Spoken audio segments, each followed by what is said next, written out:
સવારમાં બધાએ વાયુને good morning ભાઈ. તો ભાઈ તમારો પહોંચી ગયો છે ધ્રોલ. તો આપણે જામનગરથી નીકળ્યા હતા કેટલા 7 વાગે નીકળ્યા હતા, અને 7 વાગ્યાથી લઈને અત્યારે થયા છે 6. તો 11 કલાકમાં ધ્રોલ ખેંચી લીધું ભાઈ. ઘણું સારું કહેવાય. બહુ સારી બાકા જીકી બોલાવી દીધી ભાઈ. તો હવે ધ્રોલમાં ભરવાડ સમાજે જઈને સૂઈ જઈશ 2-3 કલાક સૂઈને પછી પાછું કન્ટિન્યુ કરીશ. પછી 12 વાગ્યા 1 વાગ્યા લગે ખીચીશ, ભાઈ હોઈ જાય ભાઈ. આખી રાત પાછો ખીચીશ. તો બધું બતાવતો રહીશ તમને.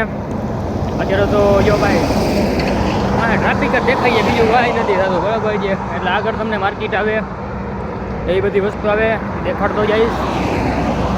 અને ગ્રુપમાં બન્યા રહીજો, લાઈક કરતા જજો, સબસ્ક્રાઈબ કરજો, કમેન્ટ કરજો. નવી વસ્તુ દેખાડતો જઈશ તમને બરાબર છે. તો મળીએ પાછા બીજા બ્લોગમાં.